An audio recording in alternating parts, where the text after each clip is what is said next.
آج ایک قطرہ بھی کافی ہوگا، اج ساہ بھی نہیں کھلے راہ بھی نہیں، انج ٹوک انوکھڑے ٹوکدے نہیں، ٹر پویں تے فاصلے مک جاندے، گھر بیٹھیاں پینڈے بکدے۔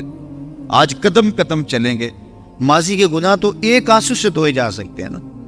وہ ایک فقیر تھا، بازار میں کھڑا رو رہا تھا، تو کسی نے روک کے کہا بابا کیا ماجرا ہے، کسی نے مارا ہے، کیوں رو رہے ہو؟ اس نے کہا نہیں کوئی ایسی بات نہیں، ان لوگوں کے رویے نے رلا لیا۔ کہا کیا مطلب؟ کہا بازار سے گزر رہا تھا، ان لوگوں کو دنیا میں کھوئے ہوئے دیکھا تو میرے دل میں ترس جاگا، تو میرا خیال یہ ہوا کہ ان بندوں کی رب کی صلح نہ کروا دوں۔ تو میں نے پھر اس سے بات کی، تو آواز آئی ٹھیک ہے لے آ ان کو میری چوکھٹ پہ، ایک آنسو سے سارے گناہ معاف کر دوں گا۔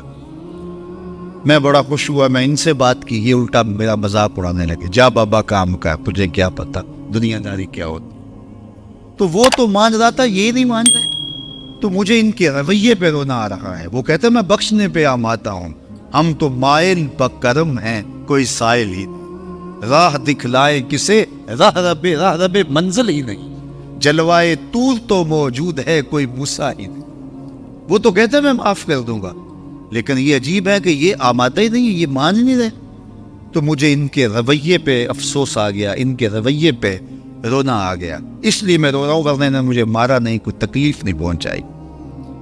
خیر اگلے دن وہی بزرگ قبرستان کے قریب سے گزرے تو دیکھا کہ وہ بابا قبرستان میں کھڑا رو رہا ہے، تو پھر روک گیا۔ بابا بازاروں میں بھی روتا ہے، قبرستانوں میں بھی روتا ہے، آج کیا ماجرا ہے؟ کہا آج بھی میرا ماجرا کل والا ہی۔ کہا کیا مطلب؟ کہا کل بازار سے گزر رہا تھا، ان کو دنیا میں کھوئے ہوئے دیکھا، میرے دل میں ترس جاگا، تو میرا خیال ہوا ان بندوں کی اور رب کی صلح کروا دوں۔ تو وہ تو مان رہا تھا، وہ بندے ہی نہ مانے، تو آج میں ادھر آ گیا۔ میں نے کہا چلو ان سے بات کر، آج میرا خیال یہ ہوا کہ قبرستان والوں کی اور رب کی صلح کروا دوں۔ تو کہا پھر آج کیا بنا؟ کہا آج یہ مان گئے ہیں، وہ نہیں مانتا۔ تو صاحبو آج وہ مان رہا ہے، آج ہم مان جائیں۔ میں نے کتب میں پڑھا ہے کل قیامت کے دن نیکوکار بھی پچھتائیں گے۔ بدکاروں کا پچھتانا تو سمجھ میں آتا ہے، نیکوکار کیوں پچھتائیں گے؟ جب اپنے اچھے اعمال کی جزا دیکھیں گے تو پچھتائیں گے، جو چند لمحے ضائع کر دیے وہ بھی کیوں ضائع کر دیے۔ قیمتی زندگی ہے، یہ ٹوٹتی سانسیں، ان کی قدر کیجیے۔ ایک بزرگ فرماتے ہیں کہ مجھے اس بات کی سمجھ نہیں آتی تھی کہ جو قرآن نے کہا ان الانسان لفی خسر، بے شک انسان خسارے میں ہے، تو میں سمرقند کے بازار سے گزر رہا تھا تو وہاں ایک آدمی پھٹے پہ برف رکھ کے بیچ رہا تھا اور ساتھ آواز لگا رہا تھا۔ آج کل تو یہاں وہ پاپڑ بیچنے والے بھی کوئی آواز لگاتے، تو وہ برف پھٹے کے اوپر رکھ کے بیچ رہا تھا اور ساتھ آواز لگا رہا تھا۔ آواز کیا تھی؟ ارحمو ارحمو الا من یذوب راس مالہ، او گزرنے والوں میرے پہ ترس کھاؤ، میں ایسا تاجر ہوں جس کا راس المال پگھلتا جا رہا ہے۔ چونکہ یہ جو برف ہے ایسا سودا ہے جو گاہک کا انتظار نہیں کرتا۔ آپ کپڑا بیچتے ہیں، آج گاہک نہیں آیا، ہو سکتا ہے کل دعا نے مہنگا بیچ لیں۔ آپ پیٹرول بیچتے ہیں، ہو سکتا ہے کہ کل پڑا 6 روپے اوپر چلا جائے، آپ کا لاکھوں کروڑوں کا فائدہ ہو جائے۔ لیکن آپ اگر برف بیچتے ہیں، آج نہیں بکی تو کل برف ہی نہیں ہوگی۔ تو وہ سل پہ برف بیچ رہا تھا اور ساتھ لوگوں کو دہائی دیتے ہوئے کہہ رہا تھا، او لوگو میرے پہ ترس کھاؤ، مجھ سے برف لیتے جاؤ، میں ایسا تاجر ہوں جس کا راس المال پگھلتا جا رہا ہے۔ تو کہتے ہیں جب اس نے یہ آواز لگائی نا تو میرے قدم رک گئے اور میں اس کے قریب چلا گیا اور میں نے کہا کہ مجھے ان الانسان لفی خسر کا ترجمہ سمجھ میں آ گیا۔ جس طرح تیری برف پگھلتی جا رہی ہے، میری زندگی پگھلتی جا رہی، اور اگر تو اب برف وقت پہ بیچ لے، ان پگھلتی برف کو تو درہم کے بدلے، دینار کے بدلے، پارچہ جات کے بدلے، جنس کے بدلے فروخت کر لے تو فائدہ ہو جائے گا، 4 آنے تیرے ہاتھ لگ جائیں گے۔ اور میں بھی ان سانسوں کے بدلے درود پڑھ لوں، ان سانسوں کے بدلے سجود کر لوں، ان سانسوں کے بدلے قیام کر لوں، کسی دکھی کے سر پہ ہاتھ رکھ لوں، کسی پریشان کی پریشانی دور کر دوں تو میری سانسیں کام آ جائیں، ورنہ یہ ٹھہریں گے نہیں۔ سوئے ہوئے ہوں تو پھر بھی سانسیں ٹوٹ رہی ہوتی۔ تو ہم کتنی جلدی موت کی طرف بڑھ رہے ہیں، تو زندگی کتنی مختصر ہے اور ہم کتنے بے پرواہ ہیں۔ آنکھیں اس وقت کھلتی ہیں جب آنکھیں بند ہوتی ہیں، لیکن کیا فائدہ اس وقت کا؟ آج کا پچھتاوا کل کی بہتری کی ضمانت ہے، اور آج کے پچھتاوے سے کل کی زندگی کی خوبصورتی نصیب ہو سکتی ہے۔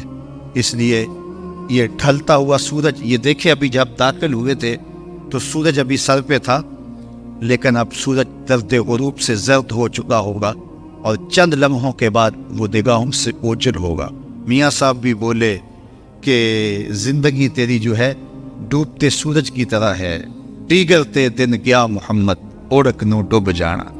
تو یہ میں اور آپ لمحہ لمحہ موت کے قریب ہو رہے ہیں۔ اس سے قبل کہ وہ وقت آئے، کوئی حجت باقی نہ رہے، مجھے اپنی زندگی کو، آپ کو اپنی زندگی کو اللہ اور اس کے رسول کی چوکھٹ پہ حاضر کر دینا ہے۔ ہمارے میزبان محترم نے کہا والدہ ماجدہ کی بابت، تو آج ان کے اصالِ ثواب کے لیے میں اور آپ جمع ہیں۔ ایک وقت ہمارے اوپر بھی آنے والا ہے کہ لوگ ہمارے لیے جمع ہو رہے ہوں۔ یہ وقت تو آنے والا ہے، اس کے تو چھٹکارا نہیں ہے، اس سے تو خلاصی نہیں ہے، کوئی بھاگ سکتا نہیں ہے، موت سے تو فرار نہیں ہے۔ تو آج وہ نہیں ہے، لیکن ان کا سعادت مند بیٹا ان کی یادوں کے چراغ کو روشن کیے ہوئے۔ ورنہ میں ایسے بیٹے بھی دیکھے ہیں جنہوں نے اپنی سکی ماں کا جنازہ نہیں پڑھا۔ آپ کہیں گے کوئی ایسا بد نصیب بھی ہو سکتا ہے؟ جنازگاہ میں گیا ہے لیکن وہاں جا کے کھڑا رہا ہے، جنازہ نہیں۔ آپ کہیں گے کہ ایسا بد نصیب؟ میں نے کہا ایسے بد نصیب آپ نے بھی دیکھے ہوں گے۔ یہ کون سے بد نصیب ہیں؟ یہ وہ بد نصیب ہیں جنہیں جنازہ آتا نہیں، ساری زندگی لوگوں سے فراڈ کرتے ہیں، اور جب اپنی ماں مر جاتی ہے، اپنا باپ فوت ہو جاتا ہے، تو یہ فراڈ پھر وہ اپنی ماں سے بھی کرتے ہیں، اپنے باپ سے بھی کرتے ہیں۔ مجھے بتاؤ کتنا بد نصیب ہے وہ بیٹا کہ جو اپنی ماں سے، اور وہ بھی مرنے کے بعد فراڈ کر رہا ہے، اور اپنے باپ سے وہ بھی مرنے کے بعد فراڈ کر رہا ہے۔ اور کتنا خوش نصیب بیٹا ہے کہ جو روزانہ اپنی ماں کے لیے دعا کر۔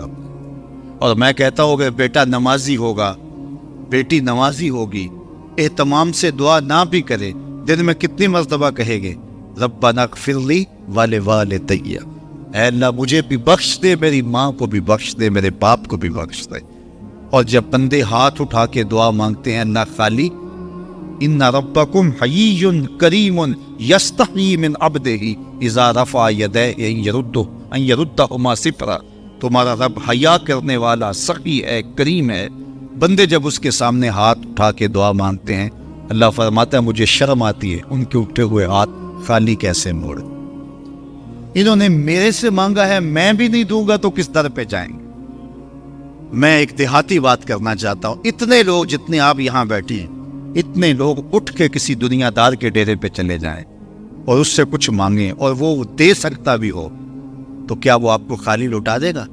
وہ کہے گا ڈیرہ داری کی شان کے خلاف ہے کہ اتنے لوگ دروازے پہ آ گئے اور ان کو خالی موڑ دوں۔ تو جب تم اتنے بڑے ڈیرہ دار ہو اور تمہیں اتنی غیرت ہے کہ اتنے لوگوں کو خالی نہیں موڑتے، تو کریم خالی موڑتے؟ آؤ تو صحیح اس کی چوکھٹ پہ جھولی پھیلاؤ تو صحیح۔ پھر دنیا داروں سے مانگنا ہو تو ان کی زبان میں مانگنا پڑتا ہے۔ اللہ سے جس زبان میں مرضی مانگو، عربی میں مانگو، اردو میں مانگو، ہندی میں مانگو، سندھی میں مانگو، اقبال کے لہجے میں مانگو، سادی کے انداز میں مانگو، نہیں مانگنا آتا خالی ہاتھ پھیلا دو، وہ بند لبوں کی بولی ابھی سنتا ہے۔ آؤ تو صحیح اس کی چوکھٹ پہ، اپنے ہاتھ پھیلاؤ تو صحیح۔ دنیا داروں سے مانگے تو ناراض ہوتی، خدا سے نہ مانگو تو ناراض ہوتا ہے۔ اللہ کل ما یابو بکم ربی لولا دعاؤکم، آؤ نا اس کی چوکھٹ پہ، دستے طلب دراز کرو۔ دنیا داروں سے مانگنے کے لیے وقت چاہیے۔ اس وقت تو صاحب سوئے ہوں گے، اس وقت تو ناشتہ کر رہے ہوں گے، اس وقت تو بیوی بچوں کے ساتھ مشغول ہوں گے، لیکن اللہ سے جب بھی مانگو، پچھلے پہر کنڈی کھڑکاؤ، در رحمت کھلا پاؤ گے۔ دن کو مانگو، رات کو مانگو، مانگو تو صحیح، وہ تو اتنا کریم ہے۔ اچھا بت کو سامنے کھڑا کیا ہے اور زلیخا ہاتھ جوڑے بت کے آگے پکار کرتی ہے، روزانہ سے شام کھڑی ہو جاتی ہے، یا صنمی یا صنمی، اے میرے بت، اے میرے بت، بچھڑا ہوا یوسف ملا دے۔ سحر دم تک پکارتی رہتی، عمر بیت گئی، چہرے پہ جھریاں آ گئی، بڑھاپا طاری ہو گیا۔ ایک دن رات کا پچھلا پہر ہے، بت کے آگے ہاتھ جوڑے یا صنمی کا وظیفہ پڑھ رہی ہے۔ اچانک نیند کا جھٹکا آ گیا، زباں پل کھا گئی، بولی یا سمادی، یا سمادی۔ کہا جبریل جلدی جا، یوسف کے گھوڑے کا رخ موڑ دے۔ یا اللہ تجھے تو نہیں پکار رہی، وہ تو بت کو پکار رہی ہے۔ زباں پل کھا گئی، یا صنمی کی بجائے یا سمادی کے لفظ زبان پہ آ گئے۔ کہا جبریل اتنا عرصہ ہوا بت کو پکارتے ہوئے، اس نے کوئی جواب نہیں دیا، آج جیسے بھی اس کے لبوں پہ میرا نام تو آیا ہے، اگر میں نے بھی جواب نہ دیا میرے اور بت میں فرق کیا ہوا؟ تو آؤ آج کی اس مجلس میں ہم ان کی والدہ کے لیے دعا مانگیں۔ اے عرش کے مالک، ان کی والدہ کو حضور کی ماں کا صدقہ جنت کی بہاریں عطا کر، اور ہم اپنے ماں باپ کے لیے بھی دعائیں مانگے۔ اے اللہ ہمارے ماں باپ کی مغفرت فر، ماں باپ کی قدر کرو۔ میں نے یہ بھی پڑھا ہے جو اپنے والدین کے لیے روزانہ دعا مانگتا ہے، والدین زندہ ہوں تب بھی، فوت ہو گئے ہوں تب بھی، روزانہ ماں باپ کے لیے جو شخص دعا مانگتا ہے ساری زندگی اس کے رزق میں بے برکتی نہیں آ سکتی۔ تو اپنے ماں باپ کو اگر زندہ ہیں تو قدر کرو، فوت ہو گئے ہیں تو ان کے لیے کثرت کے ساتھ دعا کرو۔ یہ گھنا سایہ ہے۔ کبھی آپ نے درخت کو دیکھا ہے کہ ساری دھوپ اپنے پتوں میں جذب کرتا ہے اور نیچے بیٹھنے والوں کو چھاؤں دیتا ہے؟ ماں باپ سارے دکھ اپنے اوپر لیتے ہیں، اپنی اولاد کو آسائش اور راحت پہنچاتے ہیں۔ قدر نعمت زوال نعمت کے بعد ہوتی ہے، جب نعمت پاس ہو تو قدر نہیں ہوتی، جب چھنتی ہے تو پتہ چلتا ہے کہ کتنی بڑی دولت تھی جو چھن گئی۔ میں تو آپ کیا، میری اور آپ کی حیثیت کیا، ماں کی کمی تو آمنہ کے لال نے بھی محسوس کی ہے۔ ایک دن حضور مسجد نبوی میں تشریف لائے، تا حد نظر صحابہ تھے۔ الحاوی للفتاوی میں امام سیوطی نے لکھا ہے حضور کو دیکھا تو ادب سے کھڑے ہو گئے، بس یہ منظر دیکھنا تھا کہ چشمان اقدس سے آنسو چم چم جاری ہو گئے، اور حضور نے ایک ٹھنڈی آہ بھری اور روتے ہوئے کہا لو ادرکت والدی او احدہما، کاش آج میرے ماں باپ زندہ ہوتے۔ انسان نے دکھوں کا دور دیکھا ہو نا، اچانک خوشحالیاں مل جائیں تو پھر انسان یہ آرزو کرتا ہے کہ میرے ماں باپ نے میرا وہ غربت کا دور دیکھا تھا، آج دولت کی چہل پہل بھی دیکھتے، آج میرے آنگن میں بہاریں بھی دیکھتے تو کتنے خوش ہوتے۔ اب حضور جب پیدا ہوئے تھے تو باپ کا سایہ سر پہ نہیں تھا۔ 6 سال کی عمر تھی، اپنی ماں کے ساتھ حضور مدینہ المنورہ گئے۔ واپسی ابوا کے مقام پہ حضرت آمنہ کی طبیعت خراب ہو گئی، اور انہیں لگا کہ یہ میری بیماری جان لیوا ہے۔ ام ایمن کو بلایا، کہا میرے بیٹے کو بحفاظت امیر قریش تک پہنچا دینا۔ پھر خود حضور کے سر پہ ہاتھ رکھا۔